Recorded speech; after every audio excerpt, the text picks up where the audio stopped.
Episode 7 में हम उस टाइम देखते हैं जहां जोंग उस मशीन को उठाकर ऑफिस ले आता है।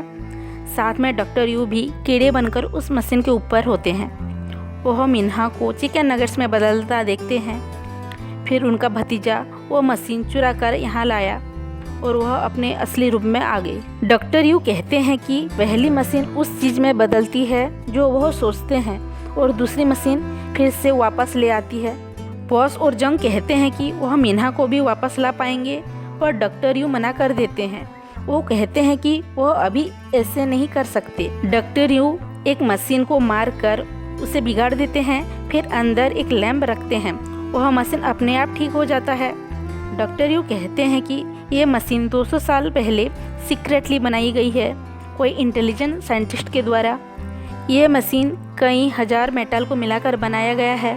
डॉक्टर यू कहते हैं कि जब से वह वापस आए हैं मशीन काम नहीं कर रहा। वो मशीन ना तो इलेक्ट्रिक से चलती है ना ही सोलर से।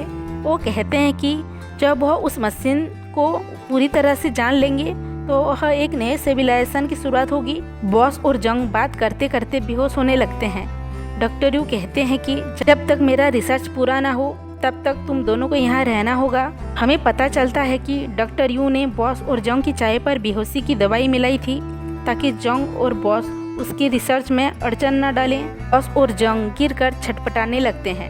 डॉक्टर यू और भतीजा उन्हें बांध लेते हैं। यहाँ जंग बेहोशी की हालत में सपना देखता है कि वह मिन्हा के लिए गाना गा रहा है और मीना सुन रही है। जब जंग और बॉस को होश आता है तो वह बेड पर बंधे हुए होते हैं। बॉस कहते हैं कि जब वह वापस से छूट जाएंगे तो वह जंग के पेरेंट्स से माफ़ी मांगेंगे क्योंकि उनकी वजह से जंग यहाँ फंस गया। जंग फिर अपनी कहानी बताता है जहाँ जंग एक सिंगर बनना चाहता था, पर उसके पिता उसे मैकेनिकल इंजीनियर पढ़ाते हैं। उनके पिता कहते हैं कि वह अगर इंजीनियर नहीं बना तो वह मर जाएंगे। मजबूरी में जंग को इंजीनियरिंग करनी पड़ी। वह पीली पैंट उसके पिता से बगावत की निशानी है। वो रोज़ पीली पैंट पहनता है ताकि वह अपने पिता को उनकी गलती का एहसास करा सके, लेकिन उसके पिता अभी भी जिद पर अड़े थे, इसलिए वह अभी तक पीली पैंट पहनता है। बॉस कहते हैं कि वह बहुत बड़ा हरामी है। जंग कहता है कि मेरे पापा गलत नहीं थे, मैंने भले ही पापा की बात सुनी, पर जो भी कर रहा हूँ वो अपनी मर्जी से कर रहा हूँ, अपनी मर्जी से जी रहा हूँ। जंग और बॉस चैन को काटने की सोचते हैं।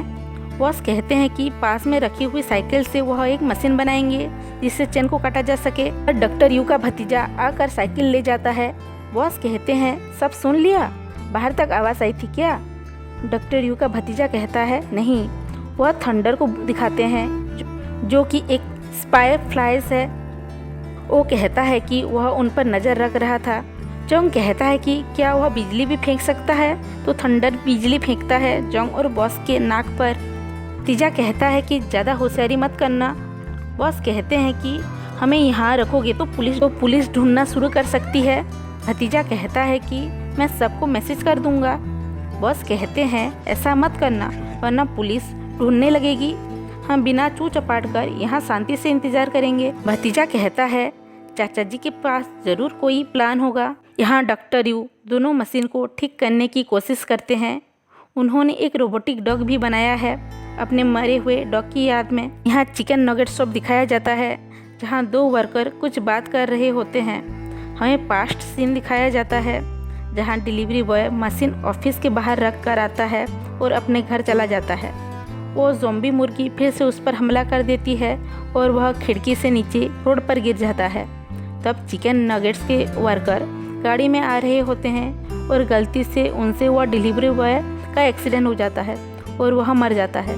प्रेजेंट टाइम में वह चिकन नगेट शॉप में वो लड़की जो जोंग को रास्ते पर मिली थी, वह और उसके दोस्त जोंग का गाना यूट्यूब पर सुन रहे होते हैं। तब वो वर्कर जोंग का यूट्यूब वीडियो देखते हैं जिसमें वो मशीन पीछे होता है। वो खुश हो जाते हैं। उन्हें पता चलता है कि जोंग के पास वो मशीन है। उस गाने से पता चलता है कि एक लड़की चिकन नगेट्स में बदल गई है। यहाँ हमारा एपिसोड 7 ख़त्म होता है।